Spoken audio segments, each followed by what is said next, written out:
Hi guys, Mike here for NoiseGate again. Still doing the work from home thing as you can see, but fortunately the synth gods blessed me this week. I was able to get hold of the brand new Korg opsix, a wild new FM synth from Korg, and it's been an absolute blast exploring it for the last few days.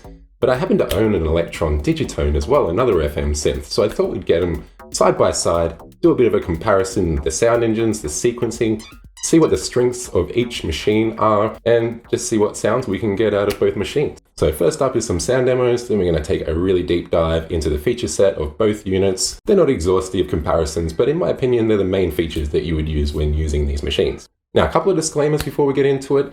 There's no manual for the opsix at the time of filming this, so I've just been kind of feeling my way around. It's entirely possible I've missed things or I've gotten things slightly wrong.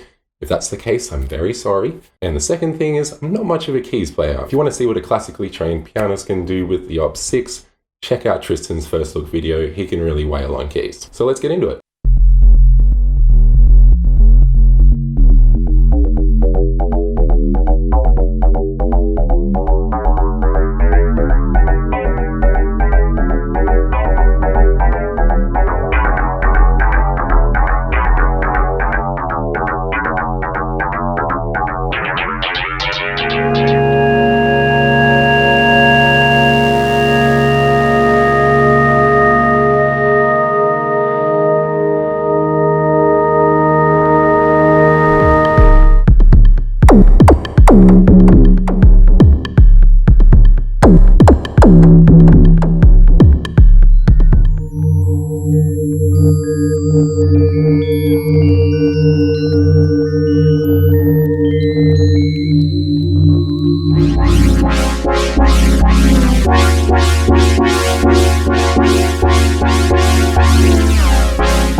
Alright guys, time to get proper nerdy with these two. We've got default patches on both, just your basic sine wave patch. So let's get into it. Digitone, 4-channel synth. Each of these channels has a 4-operator FM synth on it. You access your ratios along the top here. You can tinker with those to your heart's content. You crossfade between the carrier outputs down here. Over here, you've got the amplitude of your modulators and their envelopes.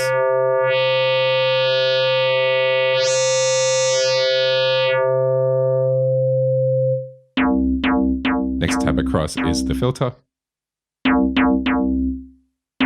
You've got various filter types. It's quite a good sounding digital filter. I would describe it as surgical. Got your filter envelope there too and your envelope amount. Next tab across is amplitude and drive. I was really surprised how nice the drive is on this machine when I got it. It's got a really nice saturated character. You've also got your effects, which is chorus, delay, reverb.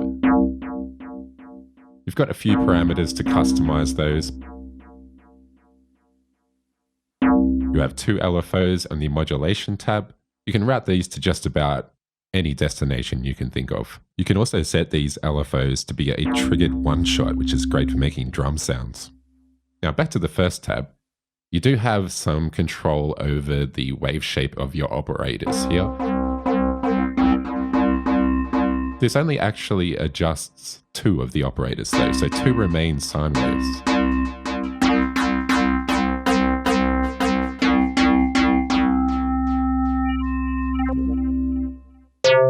You've got 8 different algorithms to work with.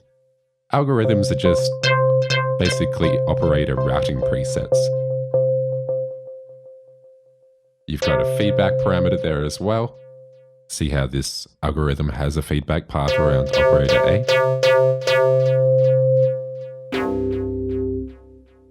You can also, of course, change the voicing to be unison if you want, using up to all 8 voices of polyphony.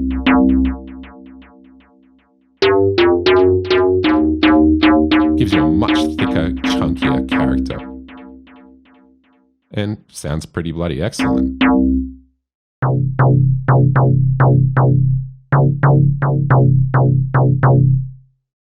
There's various other kind of minor features if you start digging in under the hood. There's a nifty one here I couldn't find on the opsix actually. You can actually delay the FM envelope. So if you just introduce a slight delay, that gives you kind of a nice plucky sound. So that about wraps up the Elektron sound engine. It's simplified, but there's still quite a bit to work with there. And of course, a big part of this machine is the sequencing, so we'll come back to that later. But let's move on to the opsix and see what the sound engine of this beast can offer. So the opsix is a 6-operator FM synth that has 32 voices of polyphony compared to the Digitone's 8. This bank of sliders here provides dedicated control over the amplitude of all your operators with ratio knobs along the top. It's color-coded, so the purpley ones are modulators and the pink ones are the carriers.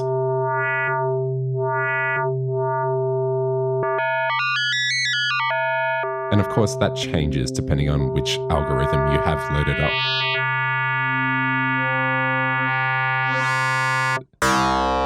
So it's a really immediate interface. It's really, really great.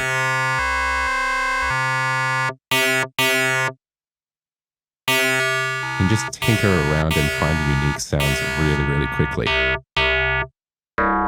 Now, where the opsix also differs dramatically from Digitone is you have an immense amount of control over every single operator. And we scroll through which operator we want to control the parameters of with these buttons here. So let's go back to our modulator. We'll just make this more basic patch. Each operator's envelope is found under the level EG button, much the same as this screen on the Digitone. So we can quickly make that a plucky sound by adjusting the sustain and decay of our modulator. There we go. Elsewhere, we've got a master filter that comes over all 6 operators. We've got a ton of filter models to work with here, including a Poly 6 and MS-20 model. There it is. Yeah, so you can hear it's got a bit of a distorted tone to it, a bit of grit.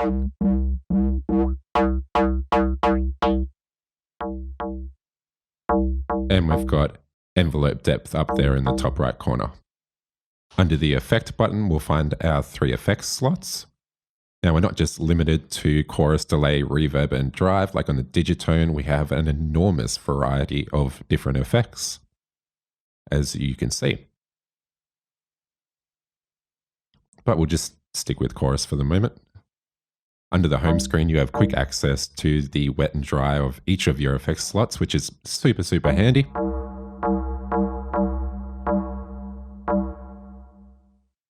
Now, perhaps one of the biggest points of difference in the 2 sound engines here is just how much control the opsix gives you over every single operator. So let's just tone this down a bit. Okay, now looking at operator 1's mode screen, you can see there's wave shape here. So let's take our modulator away and we'll go to a saw wave.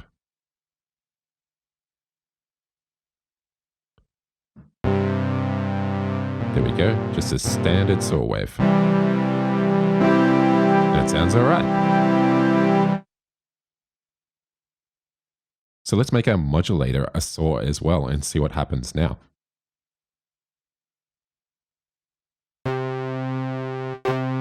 Turn that up a bit. Oops, we need to make our envelope longer. There we go. The result here is very similar to an oscillator sync sound in an analog synth, and they're pretty similar concept because you're infusing the harmonics of your modulator into your carrier. It's worth mentioning as well, you have control over the curve of your envelope here as well between exponential and linear. And that was just 2 operators, of course. You've got 6 here to work with. So you can make those whatever wave shape you want, whatever ratio you want, whatever envelope amplitude modulation you want. So this level of power just isn't available to you on the Digitone. Of course, that was just saw waves we checked out. Let's give another one a go. Let's give additive saw a go. So that's a pretty big sound for just 2 operators. But let's fatten it up some more. Let's get unison going. So you get a maximum of 8 voices of unison, but unlike the Digitone, that doesn't take up the entirety of the synthesizer's polyphony. Now, if you're thinking, geez, that's a lot of envelopes I have to adjust to get a sound with a longer release time, fortunately, Korg do give you a master attack and release envelope in the home screen here. So you can just increase the decay, and that also increases our release.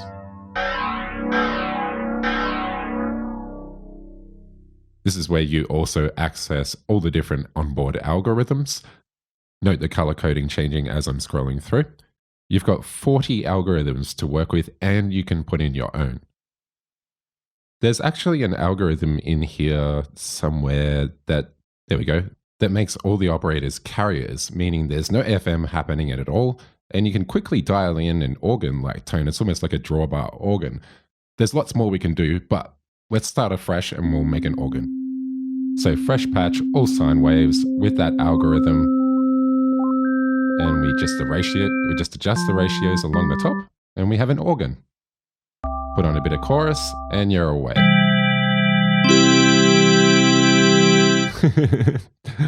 Organ, yay. But because we can change the wave shape of all these operators, we can actually use this as a 6 oscillator subtractive synth. So let's go through and change all those wave shapes.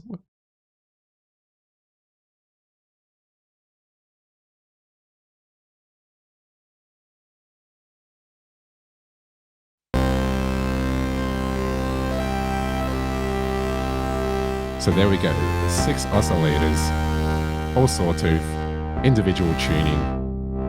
There's obviously far more interesting things that we could do with a 6 oscillators synth, but I just wanted to illustrate that you can use this as a subtractive synth if you want, or a combination of the two. Now, next insane feature. You probably saw those drum patches in my patch examples earlier and were like, what the hell's going on there? So that was done with the operator zoning feature, which can be found under the level EG menu. So you can change each operator to only respond to certain notes. So if you have individual sounds programmed on each operator, then you end up with a 6-channel sound engine. There's another neat trick here too. You can add a slope to the zone so it fades in and out. Pretty cool. You could make some really complex pad sounds with that function. Okay, last bonkers feature of the opsix sound engine. There are operator modes, not just FM. There's a whole bunch of them, in fact. So let's just pick one. Let's go filter. This just gives you an oscillator and a filter within the operator. So if you set all 6 to that, you would have 6 oscillators with 6 individual filters, plus the master filter. It's a complete filter as well. It has resonance. You can change the filter type. We can use the virtual patch matrix to send some modulation to it. It's pretty insane. You could make a patch with 7 filters in play at once. I just don't think there's another synth that lets you do anything like that. So I think I've definitely illustrated that the Korg sound engine is completely insane. We haven't covered everything, but we've got to move on. So let's talk arpeggiators. The Elektron has a really cool arpeggiator. You turn it on here. This is our default patch and default behavior. But if we go into the ARP menu, then you can customize your arpeggio by shortening it, offsetting notes, not just an octave either. You can do whatever you like, a fifth or whatever. There we go. Do another one, an octave up. Let's try that. Yeah, cool. I already like that. Let's make this a little bit more interesting sound-wise. Bring in some FM. There we go. I think just doing that patch and showing you how quick and easy that was really demonstrates how quick and easy the Digitone can be. But let's jump back to the opsix. The opsix has an arpeggiator too. Just turn it on with the ARP button, standard behavior, and you're given a few more options in the ARP menu. It's a more traditional arpeggiator than the Digitones. It's much simpler.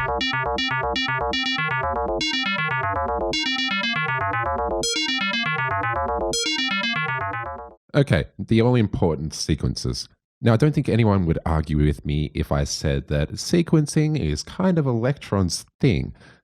In fact, all their products are basically just their sequencer wearing different clothes. And it's fair enough. It's a great sequencer. Let's dive in. Okay, this patch will do. Let's hold record and play for real time. Easy as that. Quantize it.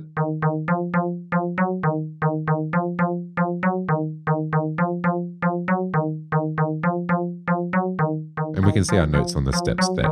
Now, where the Elektron magic really comes in is parameter locks. So you can hold any of these steps and adjust a parameter, and that becomes a part of your sequence.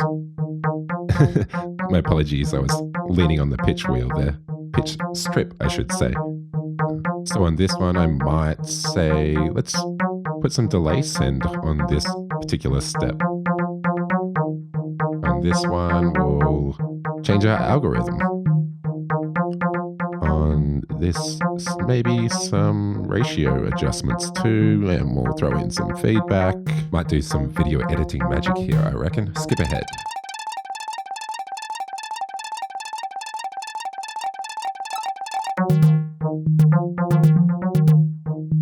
Alright, I've gone through and added a whole bunch of parameter locks to each of these steps. Let's get some drums happening too. Jump over to channel 2, find a kick drum preset. There we go. Just do a 4 to the floor. Woo! Let's chuck a hi-hat on this channel. The preset browser system's pretty good on Digitone. It has a tagging system so you can quickly find the sounds you're after. Go, hi-hat. Easy peasy. And of course, we can add parameter locks to these channels as well, make your hi-hats a bit more dynamic. And of course, there's lots more you can dive into with the probability, the conditional trigs, and the voice choking. There's lots to get into there. So as you can see, the Digitone sequencer is a really wonderful, fun, and immediate sequencer. And of course, that was just a 1-bar sequence. We can change that to up to 4 bars, or you can have different lengths per channel.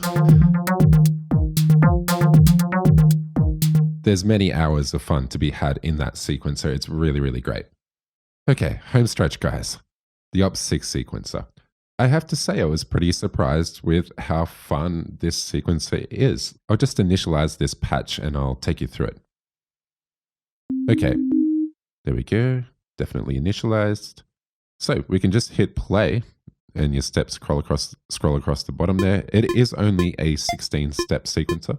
So we hit record in real time. There's our sequence. Bit rough, but whatever. To make the sound a bit more interesting. Let's get that classic donk going on. And let's get our unison going. There it is. What's really fun here is we can record some automation, or as Korg call it, motion recording. So you can pretty quickly come up with a nice dynamic sequence and it's somewhat akin to the parameter locks on the Elektron. However, you can't do totally smooth automation like this with parameter locks on the Digitone. There's always a bit of stepping, so this is actually more suited to quite a few applications. Now, of course, there's more. We're in the sequencer menu now. There's various playback modes. Forward and back doesn't sound great with this sequence, but I think that feature's appreciated, though. I like that in a sequencer. You can easily change the length.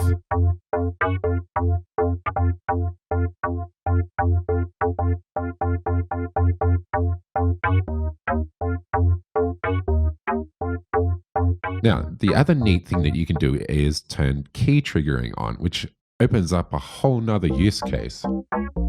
So now the sequence transposes with your key. If you're familiar with the sequences on the SH101 or the key step or the bass station, this will be really familiar to you. Well, that about wraps it up, I think. We did it, guys. We got to the end. So final thoughts are, well, they're different things. The Digitone is primarily a groove box. You press play and it plays, and it's what it does. It's for beat-orientated music primarily. It also has the MIDI sequencer on board, which I didn't even mention. It's also a USB audio interface. It's also a bit more expensive, so that's worth mentioning too. The opsix, however, is an absolute powerhouse of a synth, and I just don't think I've ever seen anything like it in hardware before. Whether you're doing FM or subtractive or one of the other weird operator modes that I didn't even get into, it's just a wild, wild synth. So is it worth buying both? Your call. Look, this is my Digitone and I bloody want an opsix now, let's just say that. But the Digitone's going nowhere. Alright, that's it from me, guys. Thanks heaps for watching.